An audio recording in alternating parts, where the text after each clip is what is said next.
Welcome to the Great Commission Today podcast, a podcast designed to help you and your church become more faithful, confident, and purposeful in obedience to the Great Commission. The Great Commission Today is sponsored by 5 More Talents, an agency that offers holistic digital outreach solutions to help churches leverage technology wisely to invite more visitors, engage more members, and develop more leaders in this digital age. All right, well, it's good to meet with you today, Penny, and talk with you about the Great Commission. Yeah. And just to kind of start, I mean, you're one of my pastors, so I know a lot about you, but most of the listeners here probably may not know hardly anything. So maybe just tell us a little bit about yourself and your family and the church and kind of what you do with your spare time. I know you have a lot of interesting interests. So my name's John Pennylegion, but I go by Penny. Pretty much no one calls me John except for my family of origin or people who have never really met me. And I have a wife named Kat. We've been married, we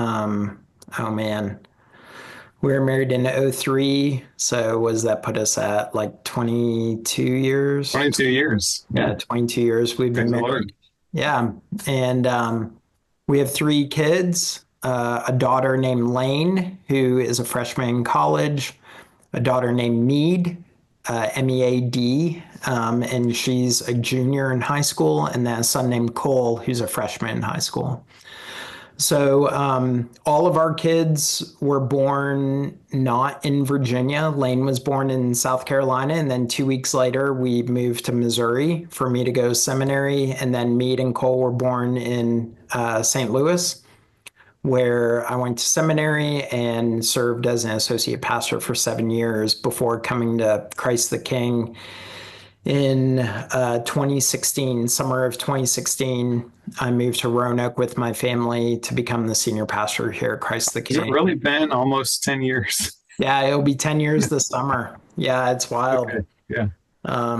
So yeah, it's pretty cool. And we love Roanoke. It's a wonderful place. It's been really great for our family.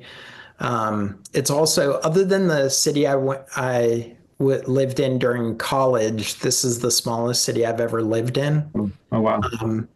But it's great. We love it. It's been a really, really wonderful place for us. And so yeah, I'm the senior pastor of Christ the King PCA Church in Roanoke, Virginia. And in my spare time, I like lots of things. I love baseball. You can see the bobbleheads. Yeah. Bobbleheads behind me. So I'm a big baseball fan, St. Louis Cardinals fan. I also road bike. I cycle, which is my main form of exercise. I like to do that a few days a week. I also garden.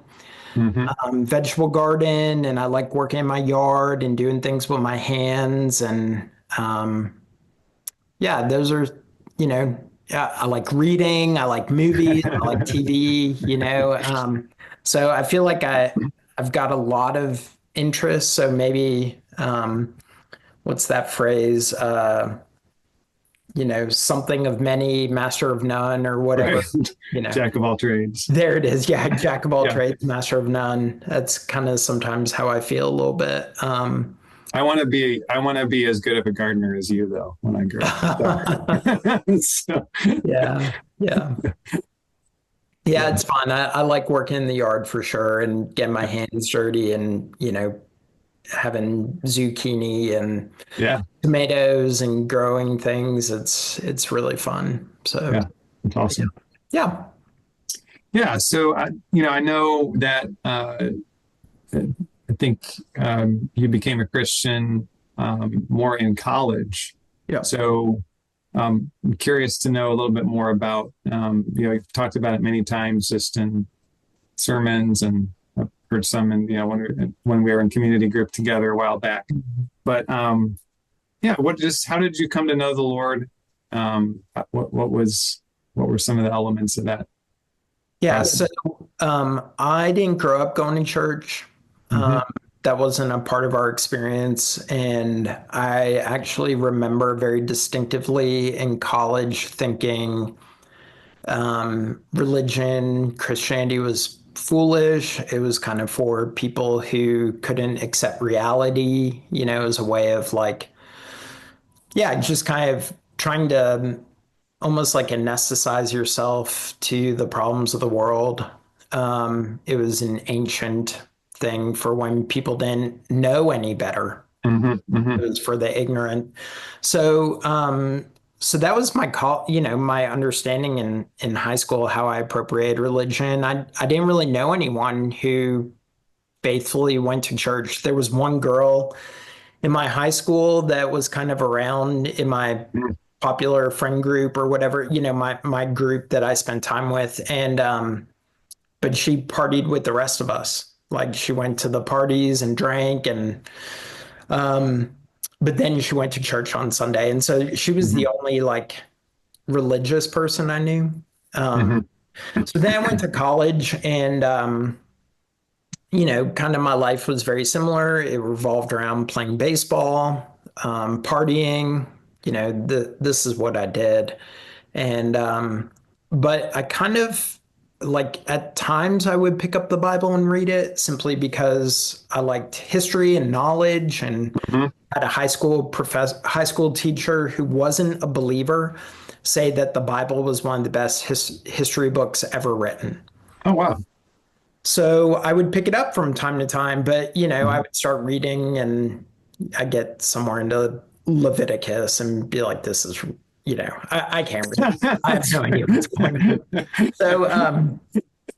So I always had kind of an interest because it was just general knowledge. But then I started attending a church in college because there was a girl that went to church and I was kind of interested in her. And so I started going and I started hearing the gospel and I made a profession of faith, but really my life never changed. Like I was still kind of it was just about the girl. Mm-hmm. Until my junior year, I'd still been going to church and hearing the gospel and learning, and I would pray and whatnot. But then my junior year, Thanksgiving of my junior year, I it was a weekend of a lot of sin and debauchery, and I was feeling very guilt ridden.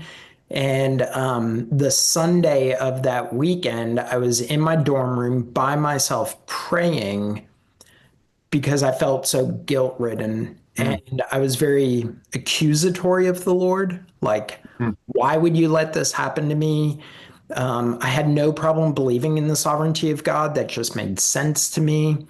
So, like God, if you're in control, if you're powerful, why would you allow me to do the things I did this weekend, those sorts of things. And then finally, in a moment of that I can only ascribe to the Spirit, the Spirit's prodding, I basically prayed, Lord, have I done these things because my life hasn't been given over to you? I haven't been living for you. And, I'm Presbyterian, so like saying what I'm about to say isn't normal for Presbyterians often. But in that moment, like I felt all the guilt just kind of fall away. Mm-hmm. And I didn't feel burdened by my guilt any longer in that moment. And so at the time, I thought I was rededicating my life to the Lord. In reality, looking back, I can see like that was the time when I became a believer. Right. And my life dramatically changed after that. Like I didn't party. I started doing Bible study. I started sharing my faith. I learned how to pray. I got involved with a campus ministry. And my life, yeah, like it can only be the only thing that could account for that is the Lord changed me. Yeah. Yeah. Praise the Lord. Yeah. Yeah. So now you're a minister in a PCA church, and I'm just curious, kind of along the way from, your conversion, kind of to where you are today? Can you think of some I guess people that have discipled you along the way, or people that you've kind of were helpful to you in your growth that you kind of continue to look back at, and just kind of are thankful for kind of how they maybe helped you with particular things you were learning about the Bible, or how to live as a Christian, those kind of things. Yeah. I mean, initially, for sure, the campus ministry I got involved with, which was called Campus Outreach. There were a couple guys who were on staff with them that were on our campus. And they're the ones who taught me how to study the Bible, how to read the Bible, how to pray. They exposed me to different Reformed works. Like I remember we read, one of the first books we ever read was The Disciplines of Grace by Jerry Bridges, or The Master Plan of Evangelism by Robert Coleman.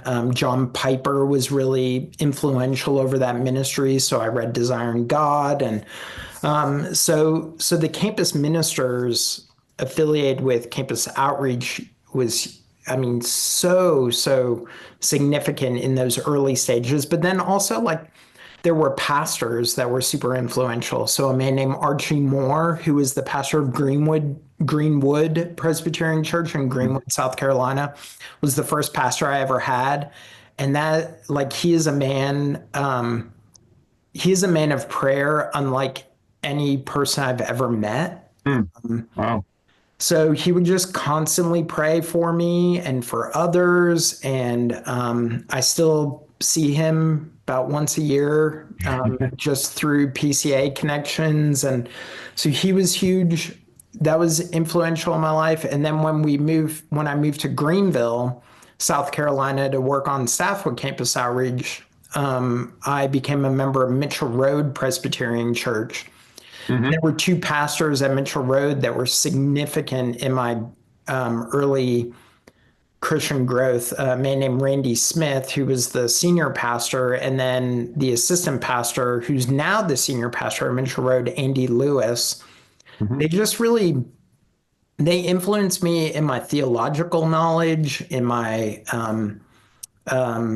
growth in kind of Reformed doctrine, but also in understanding kind of the, like, taking our Reformed theology and implementing it into our daily lives. So, like, Right. Andy was awesome about that. He and his wife were super influential to me and my wife, Kat, in that they would talk to us just about how our theology informed our understanding of our emotions and interacting with family and friends and neighbors. And it was less about, like, it was very theological, but it was less about, like, getting all the right lingo down, and more about, like, how does this live out in our lives? And so those two men, Randy and Andy, really influenced me in those early days. And they're the ones who encouraged me to go to seminary. Oh, wow. Yeah. Yeah. Great. It sounds like they were more focused on applying the scriptures and theology to, like, relationally rather than. For sure. Yeah. Like, they were theological, like Andy, super, like, he could easily do a PhD in theology, but he was like, that's all well and good. Like, his favorite theologian, I remember, was John Owen. And I remember he said that he read somewhere that John Owen said, and I don't know if this is true or not, I've never read this, but Andy swears that he read that John Owen said, if I could preach like John Bunyan, I would give up all my theological knowledge to be able to do that. Yeah. Right. And so when I heard that, I was like, oh, like, so, theology isn't supposed to just be about, like, this ivory tower, esoteric ideas. Like, what's important is the way it plays out in our lives. Yeah. We were just in the men's Bible study this morning at CTK. We were looking at Revelation 2, verses 1-7, the letter to the church in Ephesus. Mm-hmm. And we were kind of grappling with what does it mean that they had lost their first love? And we were talking about, truth versus truth and grace. And the people at the church in Ephesus in that time, they were so committed to sound doctrine and were commended by that, by Jesus, but they had lost their first love. And so anyway, sounds like that was part of what these men were influential with you about. For sure. Yeah.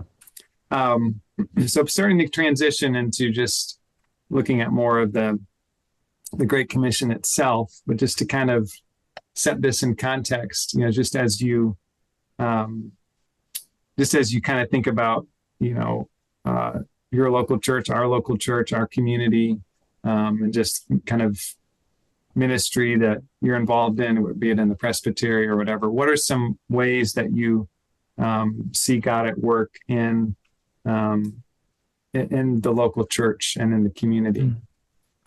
Yeah, I mean, I think that related specifically to the Great Commission, like evangelism. Correct. Yeah, exactly. As you think about the Great Commission and what do you see going on just in your daily life, where you are and where we are, what are some things that you see going on that you're thankful for?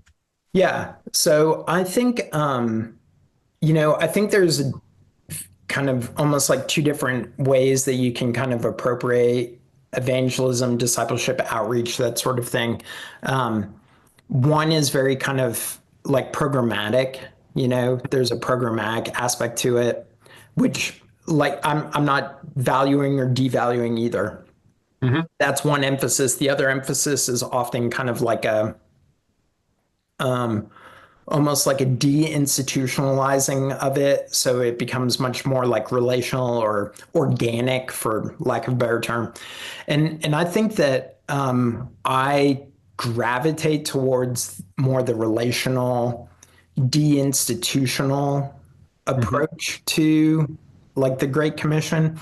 And I guarantee you that's my, campus ministry upbringing, right, if you will. Yeah.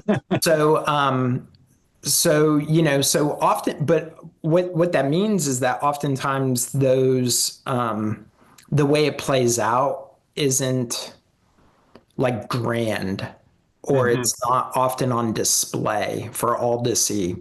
That doesn't mean it's not happening. So for me personally, what that looks like then is, I spend almost every day, every working day, half the day, not in my office. Right. I'm in the community. I'm often at a restaurant or a bar or someplace like that where all the people around me are not believers. Right. And I'm getting to know them. I'm befriending them. It's taking time. There are people that I have been getting to know I've been here almost 10 years, and I've known them for, maybe 5 or 6 of those years. And they know I'm a pastor. They know I'm a Christian. And our spiritual conversations are just starting now. Mm-hmm. So it's slow and methodical, and, me basically showing them that I care about them because they're humans. Mm-hmm. So it's not flashy, right? We're not doing tent revival type stuff, right? Right.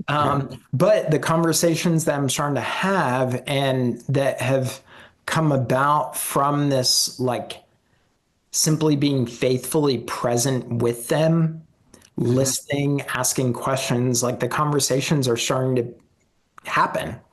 Mm-hmm. And I see that with people in our church as well. There's a couple in our church that has shared with me how they've started having their neighbor over for dinner. Yeah. Grieving the loss of his wife, who he grew up Catholic, but they're having him over, and they've had him over, and they're having conversations about the gospel with him. Yeah. Yeah. This man might never set foot in our church, or Right. he maybe would have never set foot in our church apart from this couple. But because they're reaching out to him, because they're spending time with him, who knows what the Lord might do. So Right. Yeah. so it's these like it's kind of more slow and there's less fanfare about it, Right. and yet it's happening. Yeah. Yeah. And I personally gravitate towards that a little bit more. Hmm. But yeah. So it's, and again, if there are churches out there that are much more programmatic, are much Hmm. more like, let's have like invite your friends Sunday. I don't exist, I'm not opposed to those things. Right. It's just kind of Yeah. not my bent. Yeah. Does that make sense? Yeah. That makes a lot of sense. Yeah. Yeah.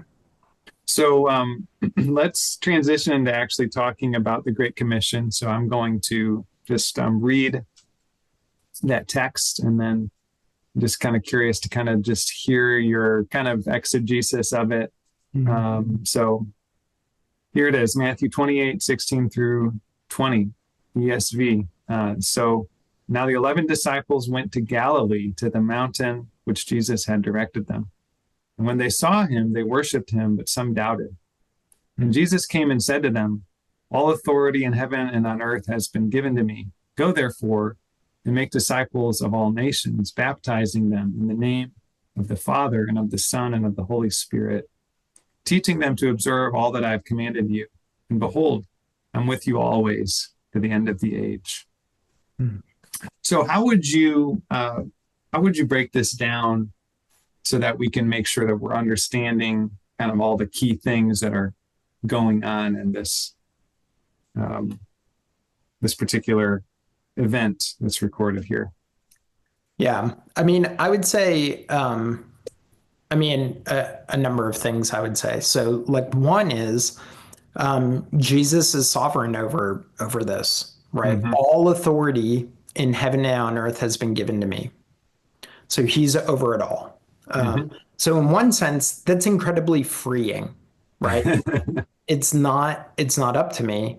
And at the same time, because he is over all, then he has the authority, the power, and the right to direct what we're supposed to do, right? Right. What are we supposed to do? Well, we go and make disciples of the nations. And I think that language of make disciples, like, I think there's two aspects we want to think about. Like, make disciples means it implies, one, that maybe there were people who weren't disciples, right?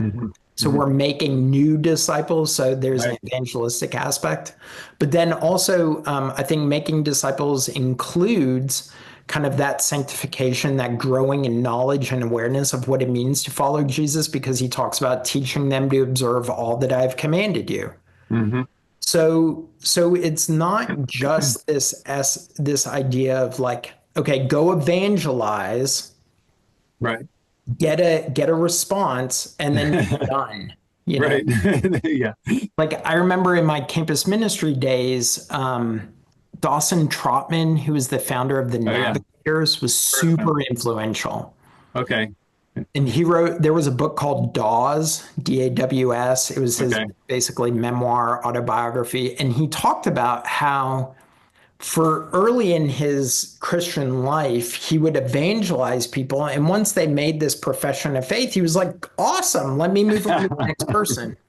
Right. But then he started to run into a few of these people that he had evangelized and had made profession of faith. And then later in life, they clearly weren't walking with the Lord. And he realized that there was a discipleship aspect that needed to occur. Yeah. And I think actually the Great Commission hits on both of these, right? Yeah. So it's not simply get the profession of faith and awesome. They've checked their ticket into heaven. We're good to go. But actually, Jesus is saying, no, discipleship includes more than that. Teaching them to observe all that I have commanded you. So the Great Commission isn't just about evangelism. It's also about sanctification. It's about growth. So I would say it's both. Baptizing them, it's a setting apart, right? We have the important, the Trinitarian formula, Father, Son, and Holy Spirit. And then also, I think what's beautiful about the Great Commission is that, Jesus, not only does he have authority, but he also says, I'm with you. Like, I'm going with you in the midst of this. And that just brings to mind that passage in John where Jesus talks about, when you stand before the rulers of this age, the Spirit will give you words to say, right? Why? Because Jesus is with us, right? So right. Part of, I think, the difficulty of evangelism and discipleship often is this fear of like, I'm not going to know how to answer this question. Right. I'm not going to know what to say, but if Jesus promises to be with us, then I still might not know what I should have said, but I can have confidence that that he's working despite my inabilities. Right?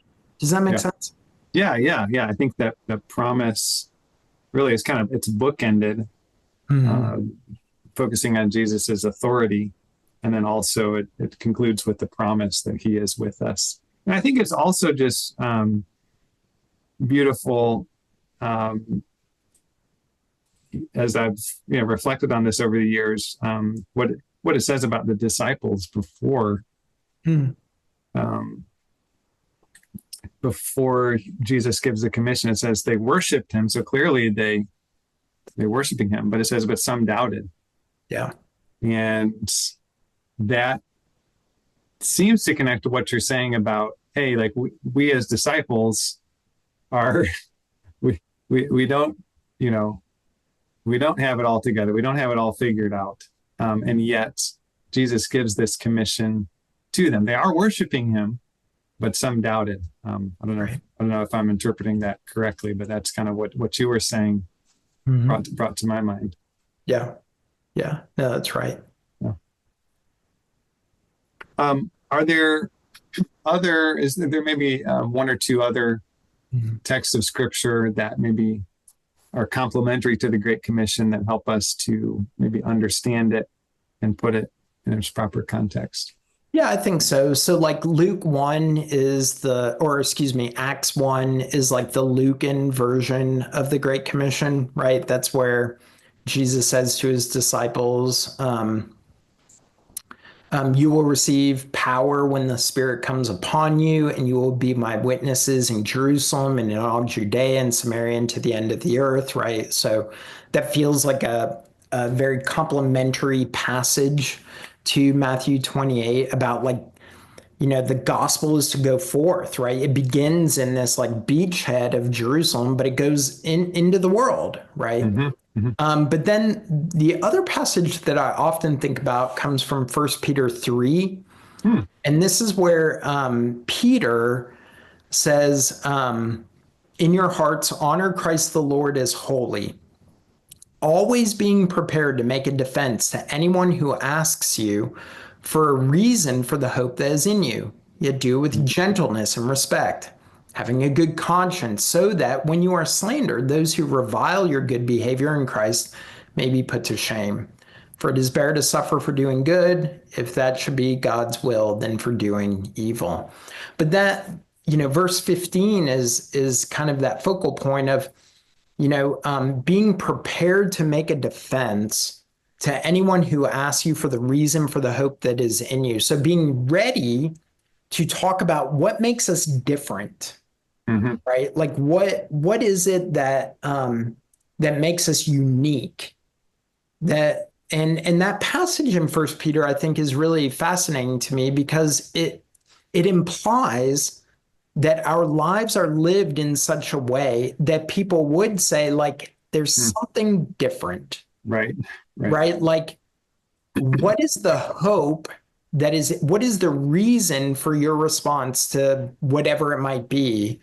And being ready to tell them, and so I just think that that's a really beautiful passage, especially because Peter is living in a time and a place that is very contrary to the gospel, right? Like he's writing to a people and living in a time that was hostile to the gospel. And what does he say? Live in a way that your hope is presented to others so that they would ask. And when they ask about your hope, you can go, oh, it's really not about me. It's about Jesus. Like the only reason I'm living this way is because the gospel has changed my life. Yeah. And to me, that feels very much like declaring to the world, what Jesus has done. Mm-hmm. He's changed me. Right. He's transformed me, Yeah. That to me feels very much like the Great Commission being worked out. Yes. Yeah. Yeah. I mean, because it gets to that part of the Great Commission of teaching them to observe whatsoever he commanded you. If someone is by God's grace doing that, then their lives are going to be different. Yep. And so, people will see that hope. Mm-hmm. Yeah. So you were talking a little bit about, we're transitioning now to kind of talk a little bit more about the application of the Great Commission today. So you're talking a little bit about the environment in which Peter was writing. And I'm curious kind of what similarities and differences you see between that first century AD Mediterranean world and today. Obviously, it's the 21st century North America. There's some things that are different, but I'm curious what you see as some of the similarities and differences. Yeah. So, some of the similarities I think are that I think that we should perceive ourselves the way that the apostles perceived themselves, and that is as exiles. Okay. That this is not our home. That's what Peter says in 1 Peter 1 to the exiles, right? That's who he's writing to. And I think that that's actually an important thing that we need to think about, because I think very often we think that we are living in Jerusalem when in reality this is Babylon. Mm-hmm. So I just think that that's how we should perceive ourselves. Like we are those who are going to face opposition and misconception and misunderstanding and perhaps persecution. Like this is who we are, just as they were. And that's exactly what Jesus said, right? Like we will face tribulation, right? So I think First Peter is actually an incredibly helpful book for us because it reorients us to who we are and what is our cultural circumstance. So I think there's a lot of similarities there. I also think like a lot of similarities, and other people are way more articulate and have written much more about this than I have, but that we have more similarities now in America to the original, time of the writing of the New Testament than maybe any other time in America's history. That we are actually more akin to like a pre-Christian sort of environment. Right. So, and for like personally, like I grew up in Canada. I already just said, like, I didn't know a single believer, like true believer growing up. Right. And so like, that's not a scary proposition for me. Like, I'm like, well, of course we're a minority. Right. and maybe we actually always were, but because historically, I'm not, I was a history major, but I didn't really focus on American history or American religion, so I could be wrong in this, but it seems to me like maybe the Christianity of America hasn't always actually been true Christianity, but more kind of culturally oriented. And so maybe true Christianity was always kind of a minority.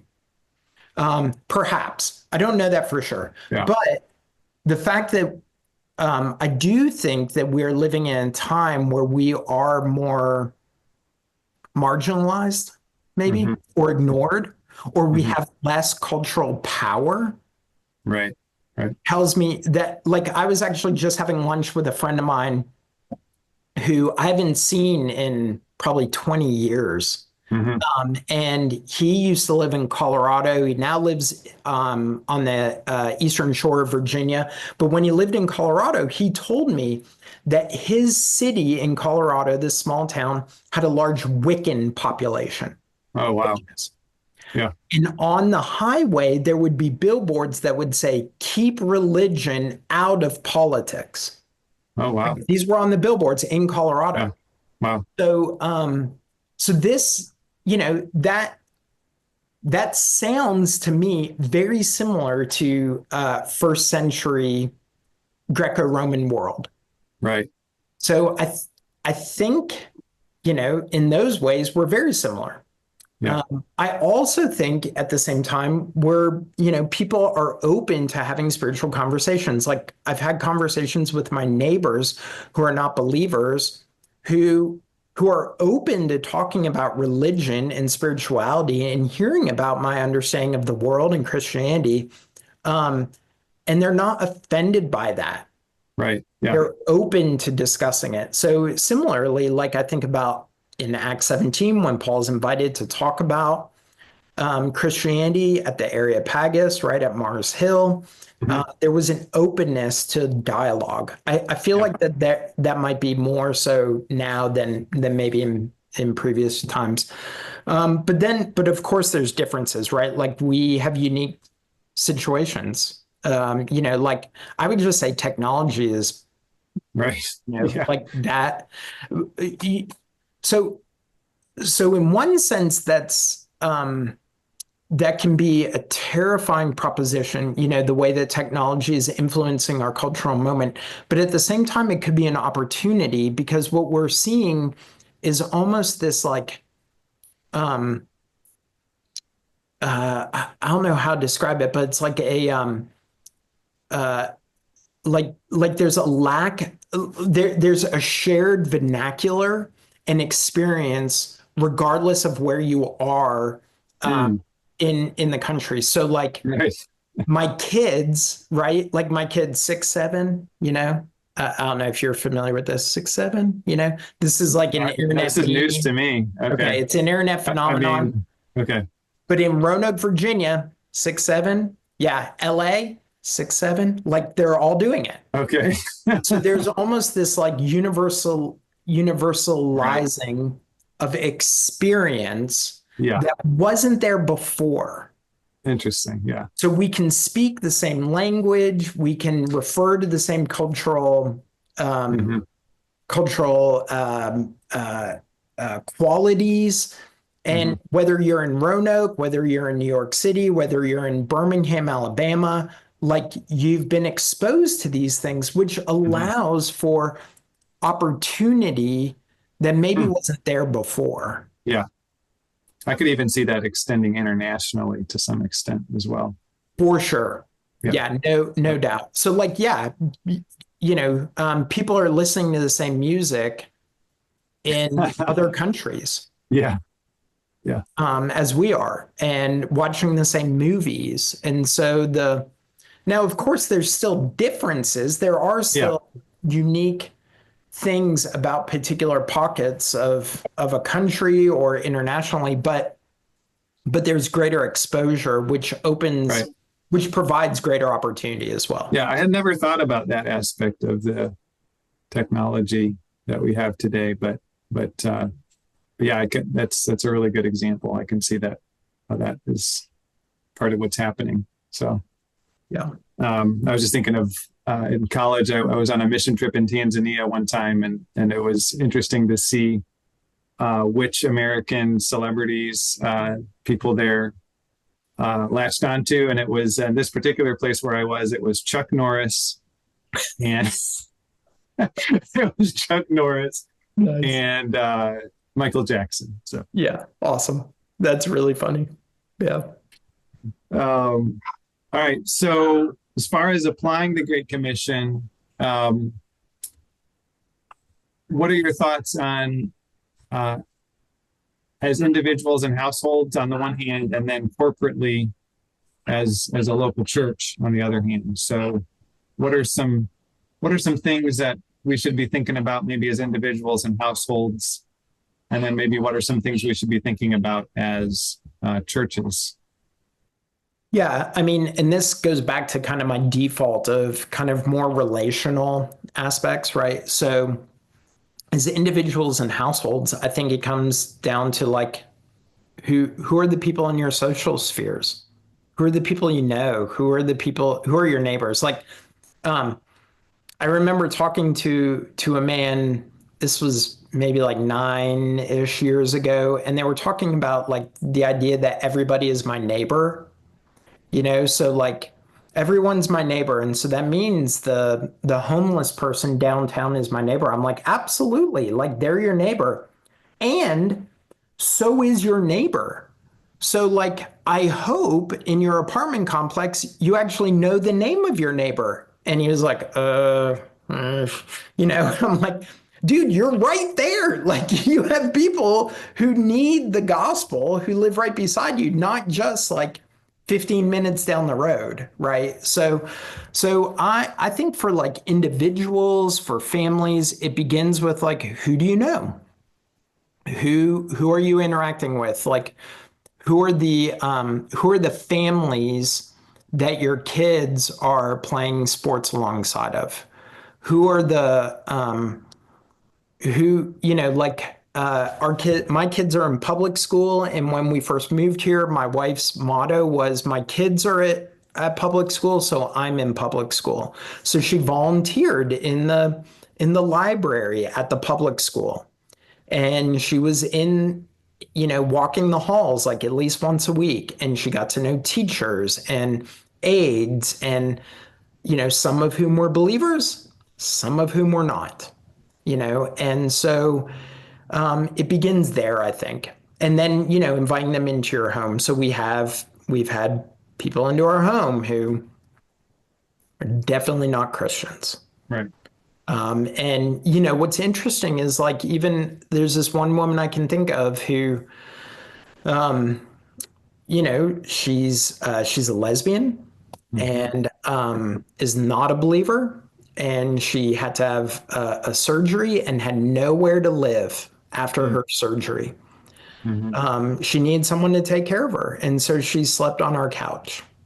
She was in our home. And I remember her asking me to pray for her before her surgery. And I said, that's fine. I am praying to Jesus.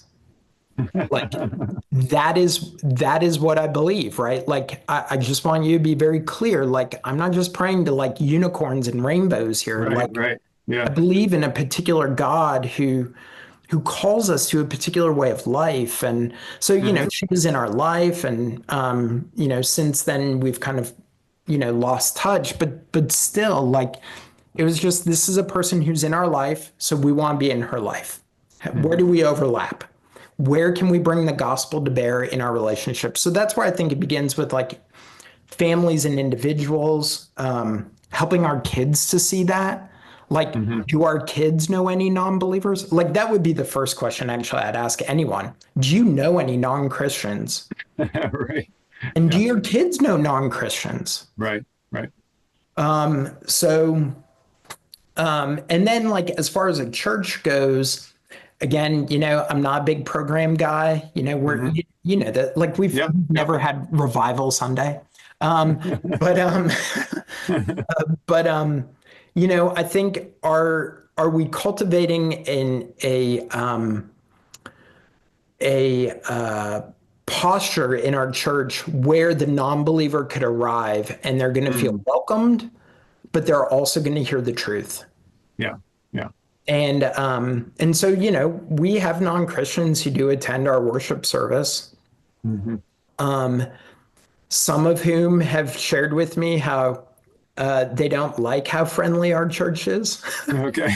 They're like, I can't get in or out without someone talking to me, And I'm like, well, that's good, I think that's wonderful. But so, where they're going to hear the gospel, but they're also going to see the hospitality of Jesus. And, statistically, I forget where I saw this, but statistically, the greatest likelihood of someone coming to church is that a friend invites them, not a pastor, and not okay. them just driving by, but like right. a neighbor. Yeah. Saying, why don't you come with me? Yeah. I've seen that in Lifeway research as what stood out to me is it's somebody inviting their friend or acquaintance or neighbor versus an ad or something like that. Right. Yeah. And so, but then like once they come into the door, are we a church that one notices the new person, goes and greets them and welcomes them, and no matter what comes out of their mouth, we go, we're glad you're here. Right? Yeah. Like, because there are sometimes like crazy things that people, they'll, it's, just crazy things that for reasons why they're here. But like, do we go, I don't have to correct that right this moment. I can simply say, I'm really glad you're here. Yeah. So that's great. So what do you think are some of the common obstacles that people face as we this is one of the reasons why I'm excited about doing this podcast, because I continue to have a desire to grow in obedience to the Great Commission, but I also am like, I see, obstacles, I see like problems. So what do you think are some of the things that you've found, that you see that people often run into as they? Yeah. I think, and these are things that not only do I see in other people, but I see in myself at times as well. So like, I'm not just saying like, this is a problem for other people and I've got this solved. Right? Right. But I think a few things. One is, it's fear, right? Like fear of man. Like if I say I believe in Jesus, they might think I'm, I've lost my mind, right? Like, maybe they're going to think basically I believe in unicorns and elves and stuff, right? Like that's how they're going to perceive of me, right. And not like intellectual or intelligent or reasonable. Yeah. So I think that there's that aspect. Yep. I also think, and I think actually this is more significant than the first thing, but it's this idea that I have to be able to answer every question that they have in such a way that it just like solves the problem for them. And so I think for a lot of people, they're like, well, what if they ask me something I don't know the answer to? Right. So I don't want to enter into that conversation and then have to say, I don't know, or that's a great question. And I can't answer, so I think that kind of meant that thinking of like, I have to be able to solve their intellectual inquiry in that moment. But that's actually where being reformed is super helpful and free. Okay. Yeah. Because Jesus says, I will be with you and all authority is granted me. And then Paul says, like, I water, I forget what it was. Apollos watered and I planted, or I planted, I watered and he planted, whatever. Yeah. But the point is God made the growth, right? Right. Yeah. So like, I've never heard anyone who came to faith go, man, I came to faith because whoever it was that I was talking to could answer every question I had. Right? Yeah. Like that doesn't happen. Right. So like, it's actually really freeing to be able to say, I just don't know. Yeah. Or that's a really good point. And I don't have a great response to it, but this is what I know, or this is what I believe, or this is what I've experienced. Right. Yeah. So I think sometimes we kind of get ourselves in this like pit of what if I get asked something and I don't know the answer? And Kind so, of like a pride. I mean, it's kind of fear, but it's also kind of a pride in a way. yeah, I think so. And like not wanting to look foolish, right? Hmm. Hmm. Like, what if I say I don't know? And to the person who's asking the question, that is the linchpin, right? Like, like how is that God would allow? Well, I had this conversation with someone actually online Hmm. whose brother died. He was Hmm. killed in like a car accident. He had a wife, a couple young kids, and Hmm. he was like, how is it that you can say God is good in the midst of that, Hmm. and that he loves when like all his family is feeling his grief and sadness? Hmm. And what I can, in that moment, I can't go, well, this is how the Lord's going to use all these things because I don't know. Right. Yeah. Yeah. All I could say was, I don't know. But what I do know is this, like Jesus meets us in our grief. Hmm. He weeps with us in our sorrow. That he will one day defeat death finally, so that we will Hmm. never feel it again. Hmm. That he's going to wipe up. Like this is what I do know. Right. Yeah. So this is the hope that I cling to, even when there are things I don't know. Yeah. Yeah. And I think that has to be a sufficient answer for us. Hmm. But I think sometimes we feel like maybe that's not enough. Hmm. Hmm. So I think those are things that hinder us Yeah. sometimes. Makes sense. Yeah. Yeah.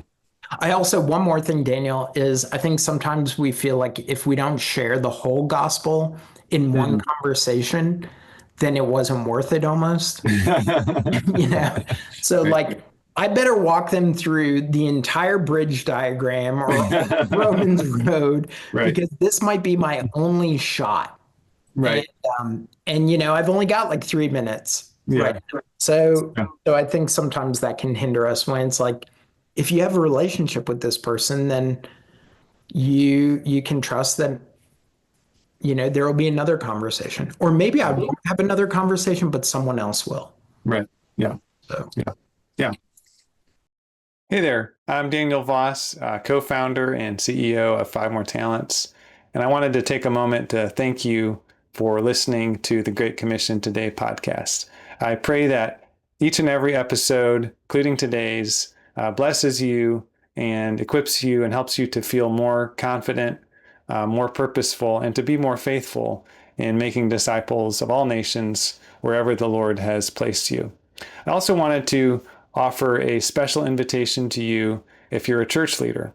If you're a church leader and you have the opportunity to use online outreach at your church and you're a decision maker in that role, and you sense that your church is just not grasping all the opportunities that you could to make more disciples and invite more visitors using the online media, then I'd love to talk with you. You can book a free 30-minute meeting with me called an outreach discovery call. In that meeting, we'll talk about what you've been doing and begin to explore some of the additional possibilities that are out there for you. So that sounds like that would be helpful to you. Just go to go.fivemoretalents.com and fill out the form there. Now back to the interview.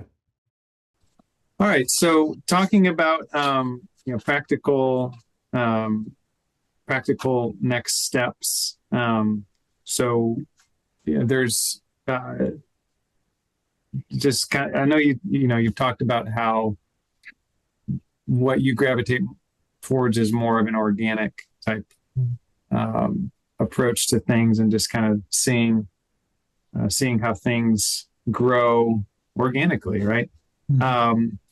So I'm curious, though, for those that are wanting to, you've already mentioned a number of different things.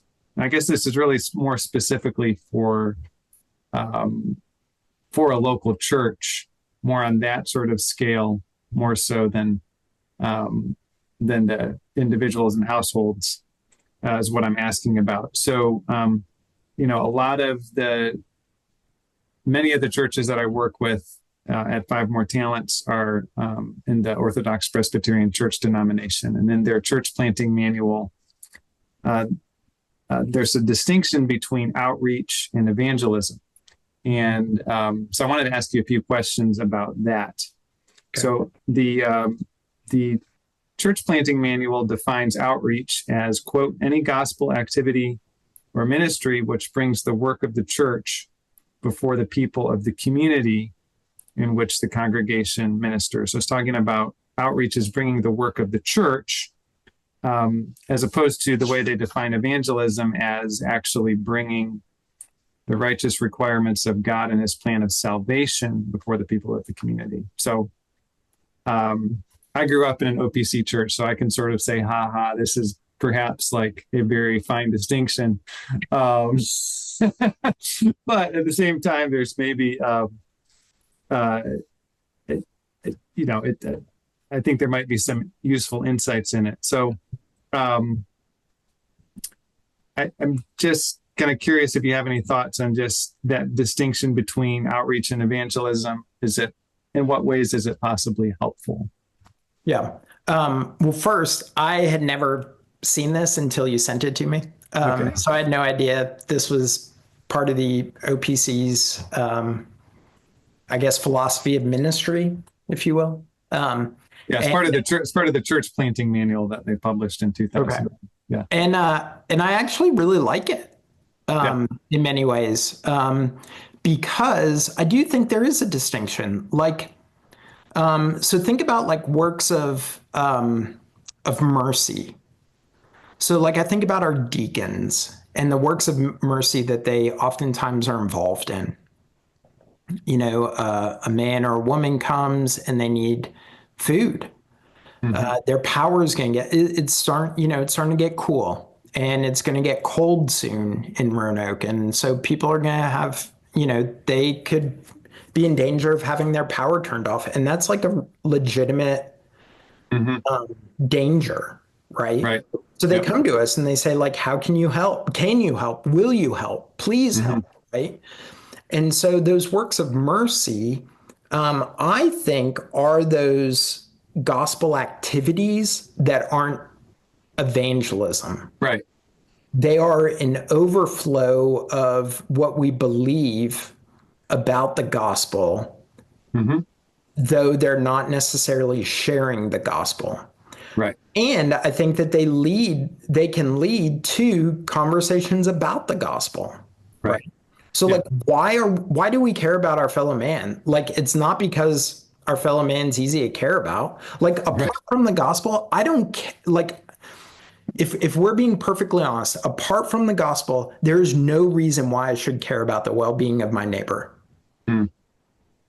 That is a borrowed understanding of the Christian belief of love. Right. Now, I'm really thankful that non-believers care about their neighbors. So don't hear what I'm not saying. But so this is just an outworking of what we already believe, right? So we care about our, so acts of mercy, I think, are really helpful because they are demonstrations of us caring for our neighbor. Right. And they're also not the proclamation of the gospel. Right. Yeah.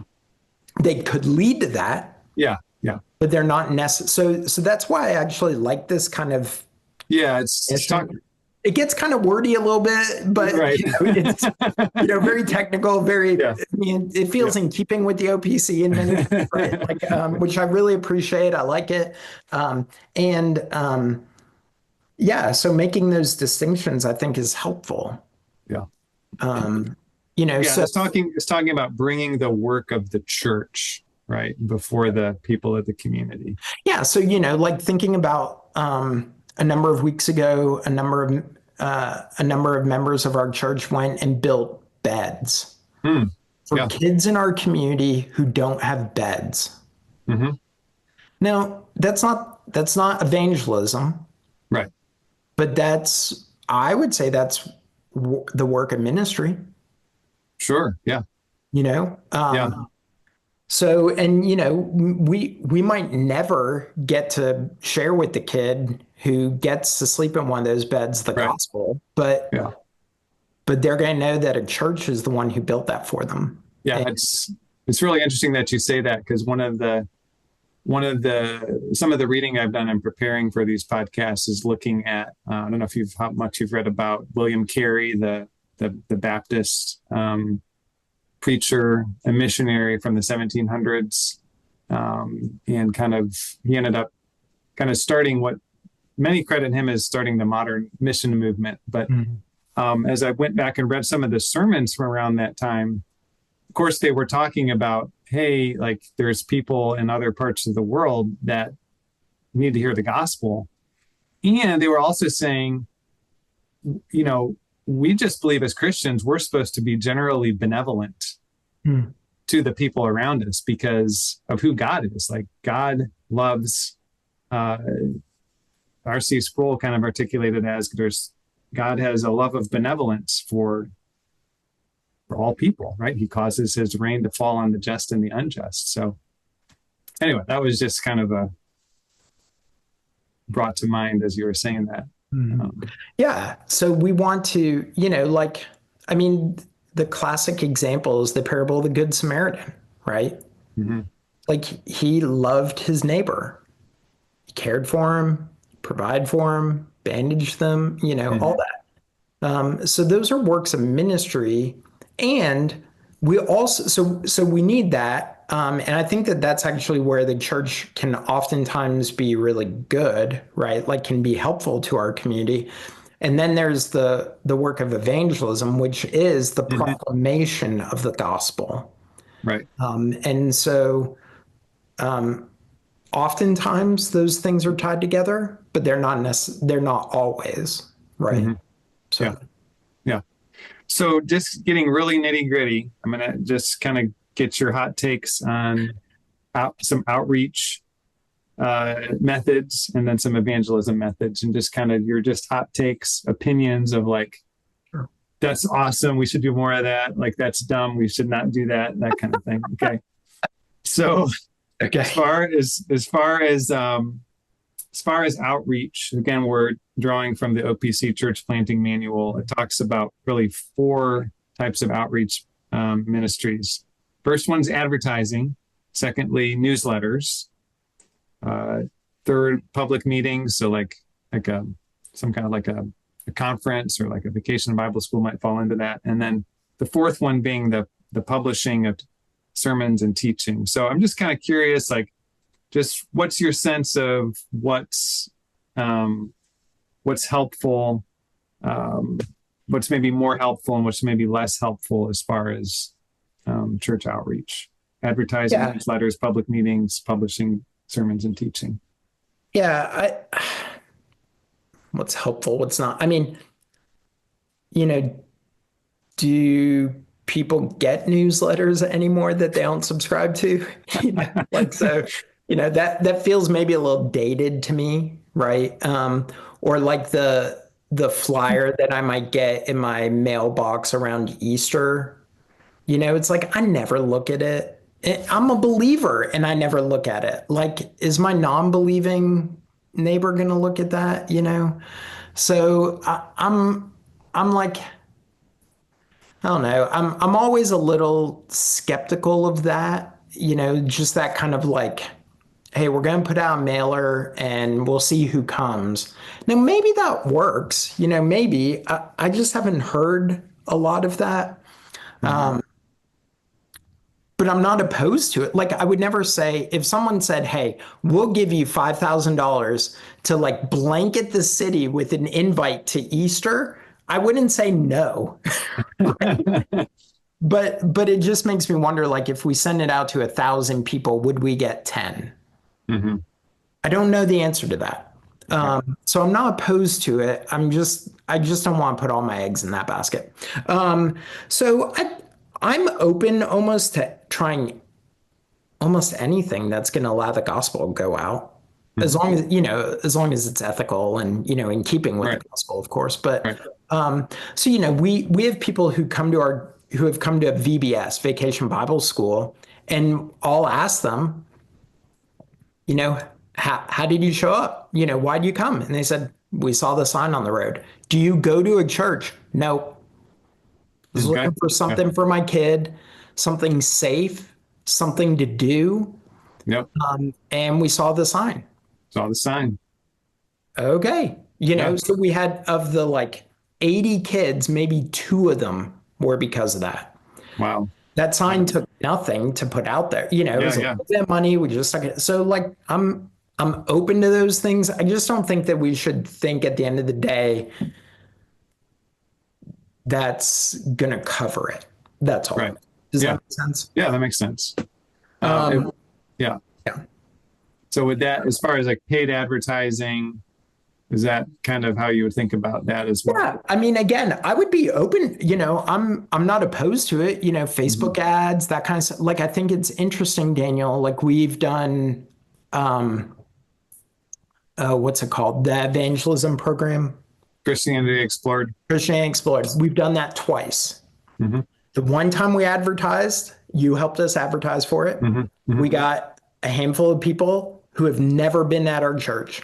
The second time we didn't do any advertising, and we got like no one. Mm-hmm. So that's interesting. Now, it's not like the first time we had like 50 people showing up. Right. Yeah. We had like 5, but still, it just points to, you know, maybe there's a place for it. Mm-hmm. So I think like that's where it's like, you know, is that our version is showing up at the area, you know, hotel. Right. Maybe. Right. So why not try it? And if it works, it works. If it doesn't work, what do you lose? You lost a little bit of money and some time, but that's okay. Yeah. So. And then this is getting really nitty gritty, but as you think about like church budgets and so forth, how do you think about that? Like, should churches be like, I saw some research that said that a healthy church should be spending 10 to 20% of their budget on outreach and evangelism or something like that. I'm just kind of curious. Obviously, stewardship is involved. Sure. But I guess it's kind of, what are some of the principles that churches should be thinking about as they kind of, decide, like, should we invest some money? Is this more of like investing our time? Is this investing our money? Like, yeah, I'm just kind of curious how you think about that. Yeah, I'm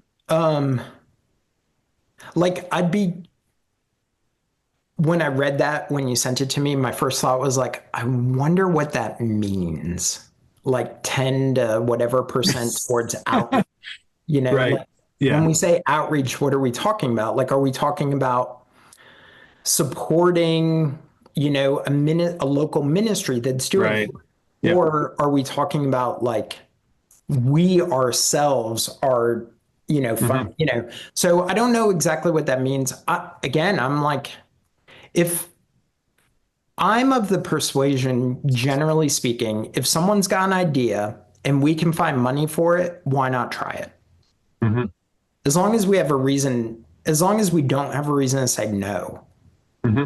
So if someone came to me and said, like, I've got this idea, like, you know, so we're doing this, we're having this classical music concert next month at our church. We're hosting it.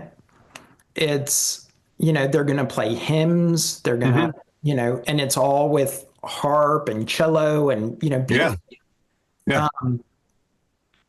Does that count as outreach? I don't know, you know, maybe, I mean, there's no gospel presentation going to happen, but there's a possibility people will set foot on our property that normally wouldn't. Yeah. They'll see. I would say it's a pretty soft form of outreach. I would say it's a form of outreach because they're stepping foot in the church building. They are seeing the welcome packets. There's maybe seeing some of the literature that might be sitting out. Yeah. They might pick it up and flip through it if they're, anyway, there's a number of different things that they could go beyond simply like, oh, nice building. Yeah. Right. Or like we have, we have a basketball goal in our parking. Oh, yeah. Yeah. And, one reason why we put that up was because our youth pastor at the time loved basketball. And that was a way to play basketball with the youth of our church. But the number of kids from our neighborhood who come over and play basketball, which has led to opportunities for people in our church to talk to them. Yep. Like I heard the other week after service, there were these maybe 5 or 6 kids who had not attended worship Sunday morning. They were from our neighborhood. They just walked over.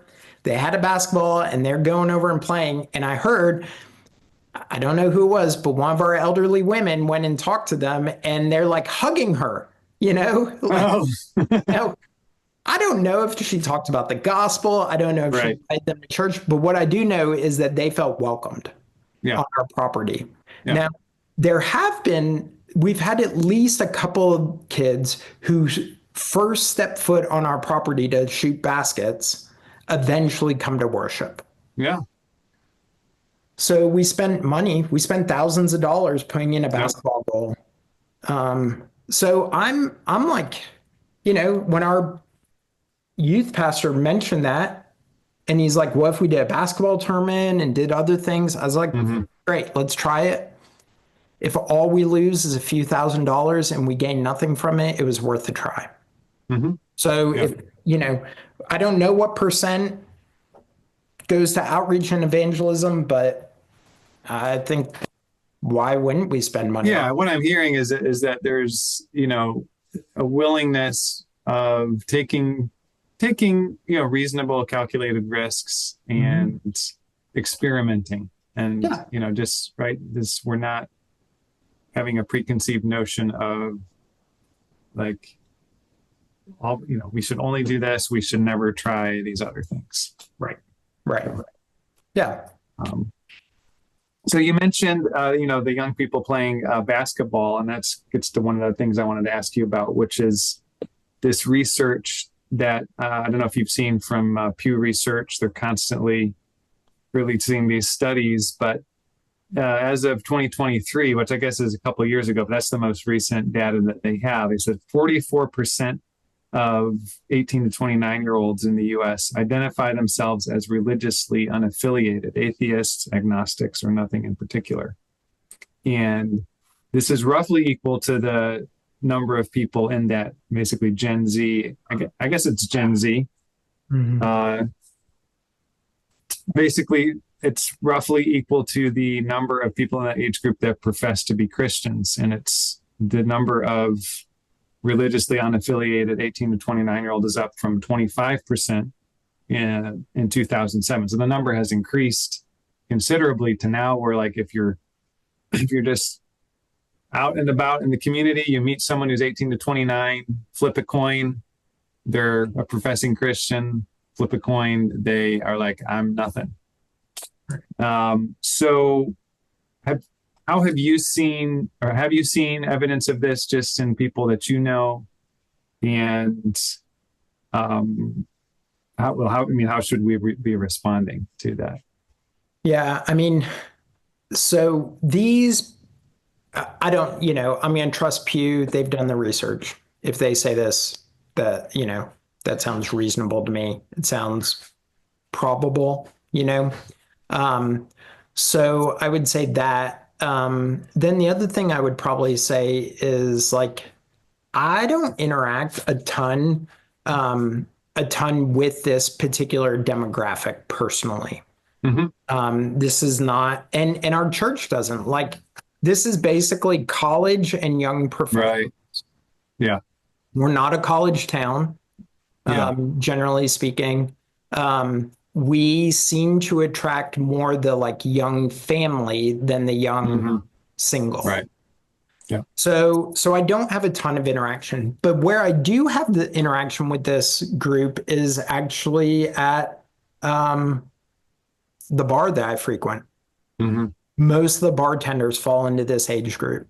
Right. And I think that sounds pretty accurate because I don't think a single one of them would profess to be a believer. Many of them I know have church experience and they've walked away. Mm-hmm. So, so that seems pretty consistent to me, at Mm-hmm. least from that small Mm-hmm. sample size. Mm-hmm.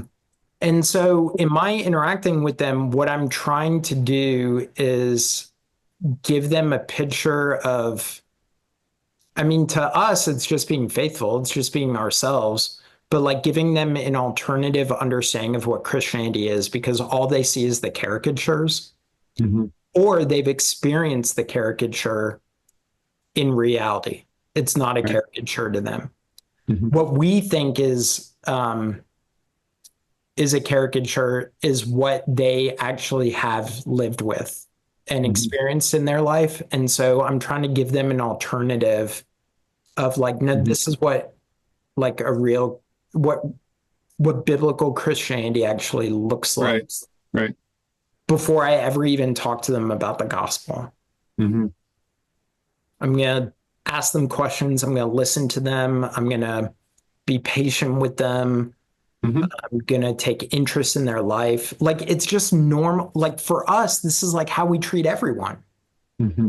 But to them, that's not their experience. What they've experienced with the church is judgment. Right.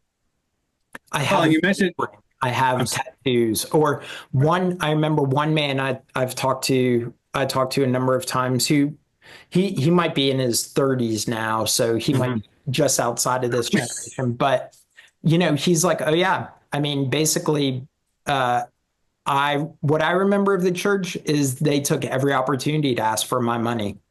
Wow. And I said, well, you know, at my church, we don't even do an offering during the service. Right. And he could not believe that. Yeah. And I'm like, yeah, you should come sometime. Like, Mm-hmm. if the passage talks about money, we'll talk about money. And other than that, there's an offering box outside. If you come and visit, you want to give, you can give. If you don't want to, I'll never know. But you're welcome to come anytime. But all he thought he associated with the church was greed. Yeah. Yeah. So I'm trying to give him like, no. Okay, I know that was your experience. I hate that was your experience. But that is not all that the church is.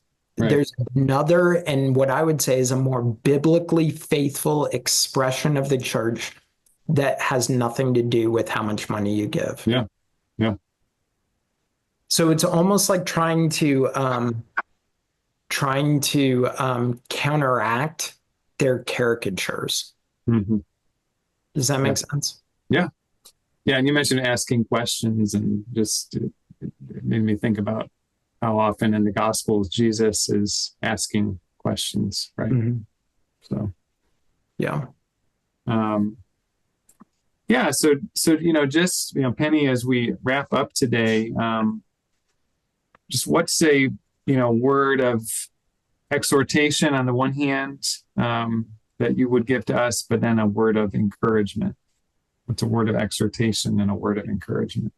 Yeah. I thought about this. This is, I don't know. I think, I think I'll start with the word of encouragement, because I think that that's what gives us the motivation for the exhortation. Okay. So the encouragement is like, the Lord's going to build his church. Yeah. Promise that, right? Like, his church shall never perish. That's what we sing. The church is one foundation, right? The church will never perish.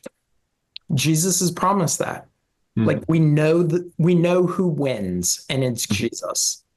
And so his church wins. So that's incredibly comforting to me.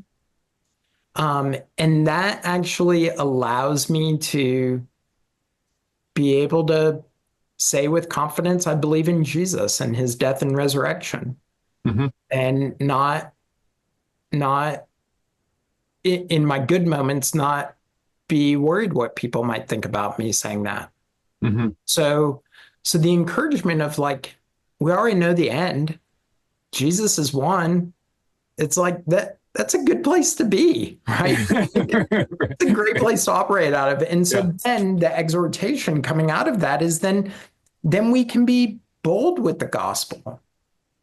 And we can be confident in, the relationships that the Lord has given us. And we can ask him to provide opportunities and then to equip us for those opportunities when they arise. And so for us to step out in faith, like, I think that's what I would say, like the encouragement gives us the strength, the boldness to be able to share with people the hope that is in us. Yeah. And so not to shy away from that. Not to shy away from it, but to know that the Lord's with us, even when, like, I just think about this First Peter passage, right? We present the hope that is in us with gentleness and respect. That's what he says. But then he says, so that when you are slandered, you're going to get slandered. Right. Those who revile your good behavior in Christ may be put to shame. When are they going to be put to shame? Well, it's in the end. And so, but we're not put to shame. Like, in the end, Jesus will look at us and go, you were faithful. Well done. And so I think that because we know that gives us, it equips us to go out and not be afraid of the shame that might come or the reviling that might come, because Jesus doesn't revile us. Yeah. Very good. Yeah. I mean, it makes a big difference to, know God's promises and to know of his love for us, his plan that he's carrying out. So. Yeah. And, Daniel, like, I think sometimes, like, I see it with people, because we're living in a time that feels like transition as far as like the appreciation of Christian virtue in our time. Like, there's a decrease, it feels like, of an appreciation of Christian virtue. And because of that, I think a lot of people are shocked and surprised, but yet the Apostle Paul said we are the aroma of life to some, those who are living, but we're also the aroma of death to those who are dying. And like, that can't smell good. Right. Yeah. So in one sense, like, we shouldn't be shocked that there would be people who would revile us. Right. Yeah. And I think far too often we are shocked by that. Right. Yeah. And that doesn't mean, like, so I think that the way that we sometimes respond is, well, we just got to make it as palatable as possible. That's not the response. Yeah. We still say the truth. But we also are not, we say the truth out of a desire that what they would eventually smell is life, right? And that they'd be brought to life. So anyway. Very good. Well, thank you so much, Penny, for taking out of your time today and just talking with me and talking with our listeners about this great topic of the Great Commission. So thank you again. Yeah, very fun. Thanks for having me. Thank you for listening to today's episode of the Great Commission Today podcast. If this has been helpful to you, please subscribe, share with your friends, and leave a review. He is given to me. Jesus came and said, just before he went to heaven, he commanded them, go therefore and do what I've told you. He said, go therefore and make disciples, and when it's all complete, I'll come for you. He said, lo, I am with you always. Go to all the world. Lo, I am with you always. Go. He said, go, go to all the world.